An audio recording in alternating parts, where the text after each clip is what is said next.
Tidak boleh kita menghadiri perayaan kaum muslimin, nggak boleh. Menghadiri perayaan Natal, tahun baru, hukumnya haram dalam Islam, nggak boleh. Mengucapkan selamat nggak boleh, hukumnya haram. Dan ini dosa besar, bukan dosa kecil. Salam Bhinneka, salam toleransi. Mari kita jaga keragaman biar tetap damai negeri ini. Para saudara, Anda sudah menyimak pernyataan dari Pak Kiai tadi. Sebagai seorang guru spiritual, dia mengajarkan pada umatnya, pertama, tidak boleh menghadiri perayaan Natal. Lalu yang kedua, tidak boleh mengucapkan selamat Natal karena itu dosa besar, bukan dosa kecil. Hukumnya haram. Sampai di sini penafsiran atau ajaran itu tidak bermasalah. Karena setiap tokoh agama terpanggil untuk mengajarkan apa yang dianggap baik dan benar bagi umatnya. Assalamualaikum warahmatullahi wabarakatuh. Alhamdulillah, salatu wassalamu ala rasulillah, amma ba'd. Kaum muslimin yang dirahmati Allah subhanahu wa ta'ala, sebuah topik menarik untuk kita bahas, di mana seorang yang beragama Kristen mengomentari perselisihan yang ada di kalangan kaum muslimin tentang hukum mengucapkan selamat Natal. Dan yang pertama sudah dikomentari oleh beliau adalah Ustadz Yazid bin Abdul Qadir Jawas, dan beliau mengatakan tidak menjadi masalah sebatas penyampaian Ustadz Yazid tersebut. Kemudian beliau membandingkan dengan penceramah lain. Nah, sekarang mari kita dengar apa yang disampaikan oleh Ustadz atau Kiai yang lain. Ustadz ini mempunyai pesantren dan kepada jemaahnya atau kepada murid-muridnya dia menyampaikan hal ini. Jadi kok lah wong gara-gara mengucapkan selamat Natal jadi kafir, berarti oke wong Kristen jadi Islam gara-gara mengucapkan selamat Idul Fitri. Jadi kalau dekat mau kan mikir Pak, iki arep ibadah ning gereja. Ngopo kok tidak dikawal wong sakmono mbane? Niku ora kok salahe wong gereja, niku sindiran bahwa selama ini mereka ibadah niku ora nyaman. Baik para saudara-saudari, sebagai umat Katolik yang sekaligus juga adalah seorang pastor, seorang romo, saya paham maksud dari dua cara tafsir yang berbeda meski dari satu sumber yang sama yaitu Al-Quran. Sebagai umat Katolik, tentu kami tidak pernah mempermasalahkan apakah mau diucapkan atau tidak selamat Natal itu.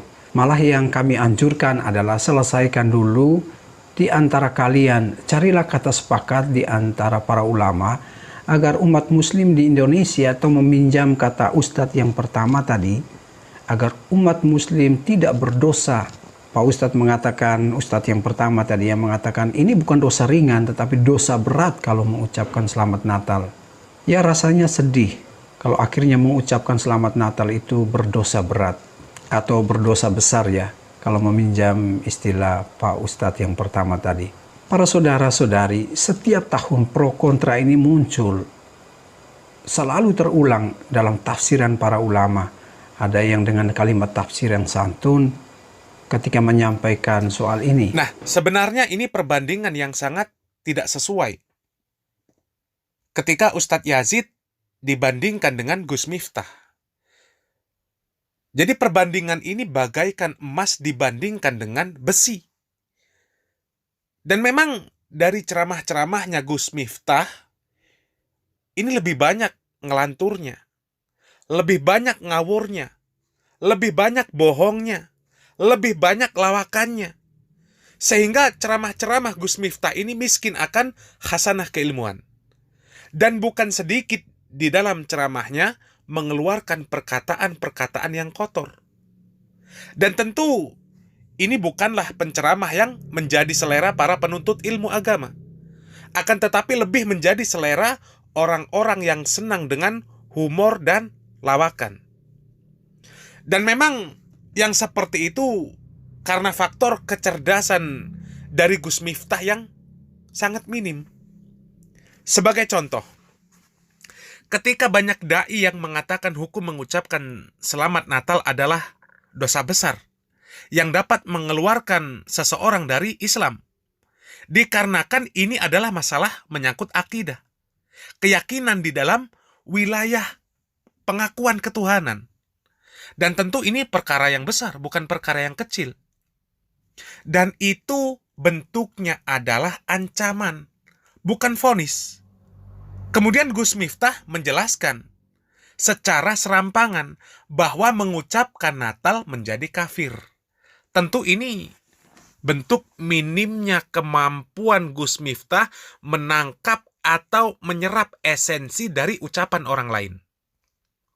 Terlebih mengatakan, seandainya orang mengucapkan selamat Natal menjadi kafir, maka akan banyak orang kafir yang menjadi Islam karena mengucapkan selamat Idul Fitri. Dan tentu ini statement yang menunjukkan kejahilan, jahil murakkab, kebodohan. Karena syarat agar seseorang yang bukan Islam untuk masuk ke dalam agama Islam itu bukan mengucapkan selamat Idul Fitri, selamat Idul Adha, dan selamat-selamat lainnya. Akan tetapi syarat agar seorang yang bukan Muslim untuk menjadi Muslim adalah mengucapkan syahadatain. Kemudian dari sini ini bisa diukur kapasitas Gus Miftah di dalam keilmuannya. Dan kemudian pastor tersebut mengatakan bahwasanya mereka orang-orang Kristen tidak pernah meminta ucapan selamat Natal dan tidak pernah menjadikan permasalahan ketika tidak diberikan ucapan selamat Natal. Dan itulah makna dari toleransi. Mereka tahu bahwasanya itu adalah wilayah agama masing-masing. Hanya saja kemudian orang-orang yang seperti Gus Miftah ini, yang mereka senang dengan bentuk penghormatan-penghormatan, sehingga demi mendapatkan kehormatan, jangankan mengucapkan selamat Natal, ceramah di dalam gereja pun mereka lakukan. Bahkan dengan membawa pasukan untuk menjaga Natal di gereja. Dengan alasan karena mereka orang Kristen selama ini tidak nyaman di dalam beribadah. Nah, dari sinilah kita bisa mengambil pelajaran bahwasanya dakwah Islam yang benar itu dibutuhkan. Bahwasanya seorang Muslim itu bisa hidup berdampingan dengan orang-orang kafir, dan itu butuh ilmu. Di mana harus diketahui bahwasanya mereka orang-orang kafir juga punya hak sesama manusia. Tidak boleh diganggu hartanya, tidak boleh diganggu kehormatannya, tidak boleh diganggu ibadahnya, tidak boleh menghina agamanya. Dan hal ini sesuai dengan apa yang disampaikan oleh Buya Yahya yang kemudian ceramah tersebut dijadikan cuplikan oleh pendeta tersebut. Mengucapkan selamat Natal. Sekarang begini loh ya. Saya akan pahamkan, toleransi itu harus tahu dalam Islam. Apa makna toleransi? Sebenarnya dalam Islam tidak mengenal toleransi, yang ada adalah kewajiban. Kalimat toleransi itu begini sebenarnya. Anda sebenarnya nggak boleh masuk sini karena Anda bukan pegawai di sini. Ya, karena satu hal jadi boleh. Enak nggak? Nggak enak, itu toleransi. Sebetulnya Anda nggak boleh masuk ini karena satu hal Anda jadi boleh. Tapi dalam Islam nggak toleransi. Adanya kewajiban. Misalnya, tetangga sakit, kita wajib ngasih. Bukan dalam irama irod, toleransi. Wajib ngasih. Tetangga Nasrani yang sakit, wajib kita ngasih makan, ngasih obat. Tetangga Nasrani yang lapar, kita wajib ngasih makan. Bukan toleransi, kewajiban. Jadi yang ada dalam Islam lebih tinggi dari toleransi, tapi kewajiban. Baik, sekarang kita pakai istilah toleransi, boleh, karena sudah berlaku di Indonesia. Toleransi itu bagaimana? Toleransi itu jangan paksa orang lain untuk mengikuti kamu. Itulah toleransi. Kita harus paham makna toleransi sedikit. Jadi gara-gara salah memaknai toleransi, salah dalam penerapannya dan salah fatwa. Contoh begini. Toleransi itu begini, kalau Anda itu acara Hari Raya Idul Fitri, rame-rame, Anda jangan paksa karyawan Anda yang Nasrani untuk mengucapkan selamat Hari Raya atau memberikan bingkisan. Kan begitu mestinya. Itu toleransi. Seperti pengajian begini ini, orang Nasrani tidak wajib. Ya enggak? Jangan, karena kamu kerja di wilayah kaum muslimin, kamu harus. Nah, enggak toleransi dong begitu. Jadi toleransi itu jangan dipaksa dia untuk ngikut. Dan ingat, Anda pun tidak boleh memaksa kaum minoritas mengikuti Anda dalam urusan keagamaan.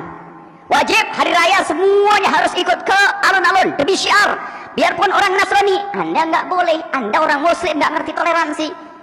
Biarpun Anda jadi kepala kuunya, gubernur yang Muslim, pokoknya karena sebagai seorang gubernur Muslim, maka sekarang setiap hari raya Idul Adha semuanya harus ke alun-alun biar syiar. Nggak boleh Anda memaksa.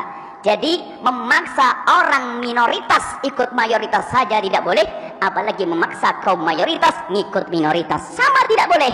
Nah sekarang sama saya, Anda tidak perlu kecewa jika Anda punya tetangga yang Nasrani, kemudian Anda mengadakan perayaan Maulid Nabi, lalu dia tidak mengucapkan selamat. Anda tidak boleh paksa dia.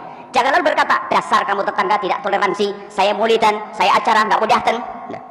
Anda memaksa dia dong kalau Anda menyuruh dia datang kepada Anda mengucapkan selamat.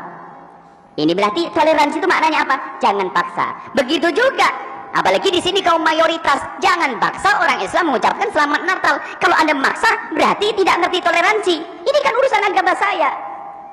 Maka di saat salah makna toleransi, dipikir yang tidak mengucapkan nanti tidak ngerti toleransi. Jadi masalah di sini pemahaman toleransi. Makanya rancuh semuanya. Alhamdulillah kita selama ini tidak pernah berpikir tentang tetangga kita nggak ikut hari raya Idul Fitri. Kan nyantai kita.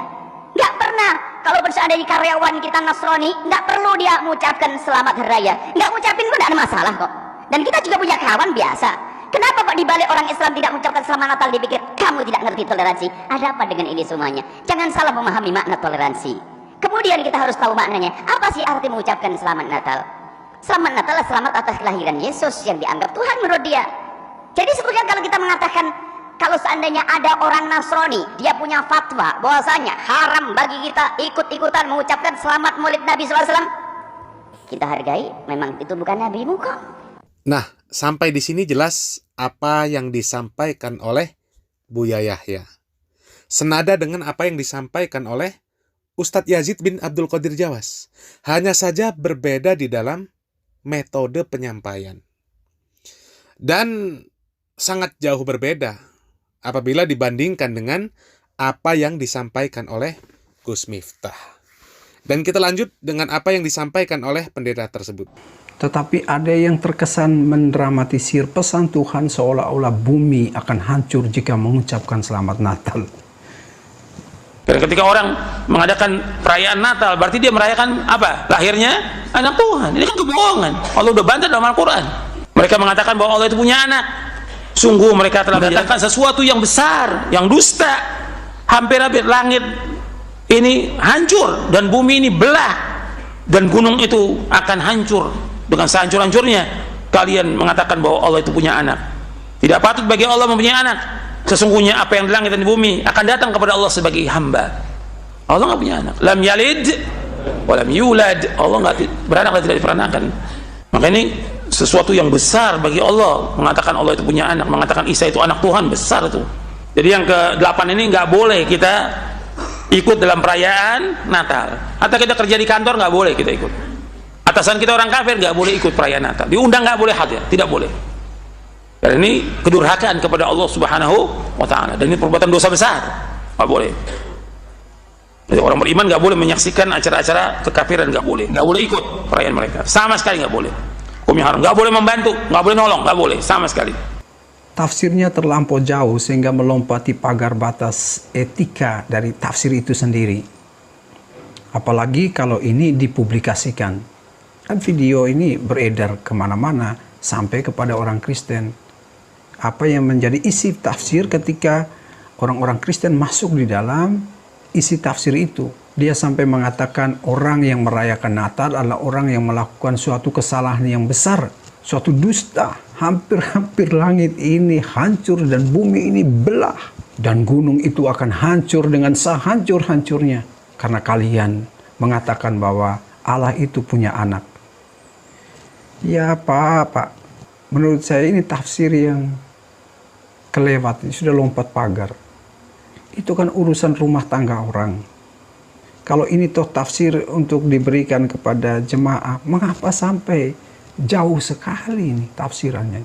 Berikanlah isi ajaran kepada jemaahmu, berikanlah pelajaran yang berhubungan langsung dengan iman dan kepercayaan sebagaimana yang tertulis dalam Al-Quran.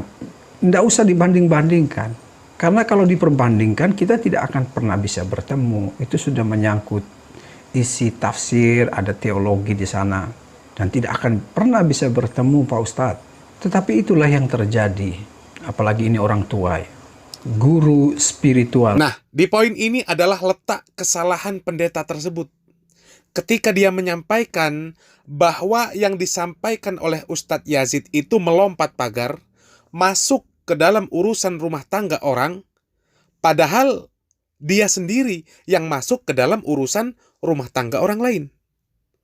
Memang benar apa yang disampaikan oleh Ustadz Yazid, bahwasanya di dalam Al-Quranul Karim, di dalam surat Al-Ma'idah menyampaikan hal yang seperti itu.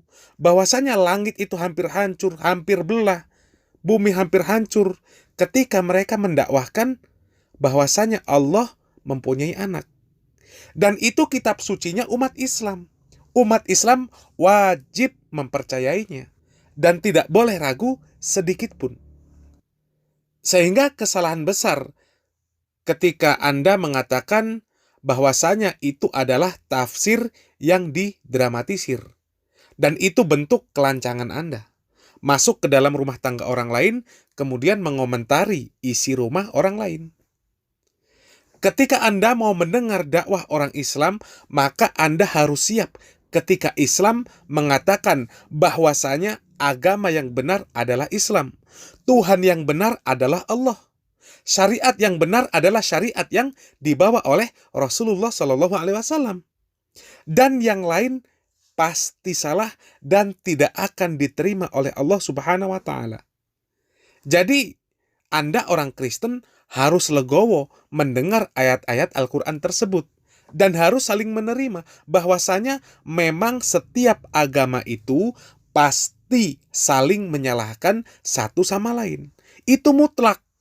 Dan puncaknya saling menyalahkan adalah setiap agama tidak akan mungkin mengakui Tuhan agama lain sebagai Tuhannya. Dan Tuhan selain Tuhan yang diakuinya adalah salah. Dan itu sebuah kepastian. Kemudian di kemajuan zaman yang seperti ini, media bisa diakses oleh siapapun untuk dijadikan wasilah atau alat untuk berdakwah. Dan siapapun bisa melihat, bisa mendengar. Sehingga harus siap ketika mendengar dakwah agama lain menyalahkan agama kita. Karena memang dari sisi keyakinan sudah berbeda. Nah, para saudara, saya akan tunjukkan satu guru spiritual lain dari kalangan muslim yang lebih sejuk, lebih damai dalam penyampaiannya. Selama akidah Anda tetap terjaga, maka bisa saja. Mau ucapkan greeting selamat Natal, boleh saja. Karena akidah Anda, bahkan kalau saya mau berkata selamat Natal, itu di Quran ada selamat Natal. Yang pertama mengucapkan selamat Natal itu Isa alaihissalam. Di Quran dikatakan waktu dia lahir, wassalamun alayya yauma wulidtu wa yauma amutu wa yauma ub'atsu hayya. Salam sejahtera bagiku pada hari kelahiranku. Itu selamat Natal. Kita tidak, tapi kita tetap percaya bahwa dalam akidah Isa adalah bukan anak Allah, dia adalah Rasul. Itu sebabnya di timur, sebenarnya problem ini hanya di Asia Tenggara. Di Mesir itu Grand Sheikh Al-Azhar pergi berkunjung ke ini untuk ucapkan selamat. Kita bergembira dengan kegembiraan mereka, tetapi tidak mengganggu akidah kita. Itu boleh. Saya senang hadir di dalam satu masjid di sini. Pada hari-hari tertentu ada orang-orang Buddha, orang-orang kita hidup damai. Lakum dinukum waliyadin.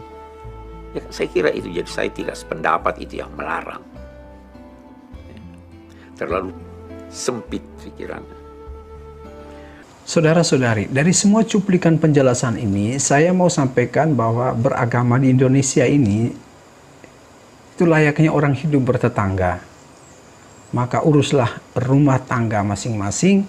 Jika ada perbedaan pendapat, bahkan perdebatan yang terus-menerus setiap tahun, biarlah itu cukup kalian yang tahu. Jangan seperti ini. Kasihan anak-anak muda pada bingung mau ikut kemana. Bisa-bisa mereka menjadi antiteis. Artinya apa? Mereka menolak kehadiran Tuhan. Mereka bahkan tidak mengakui kehadiran Tuhan. Dan yang terakhir adalah Profesor Quraisy Shihab. Dan memang tokoh yang satu ini banyak sekali syubhat di dalam ceramah-ceramahnya.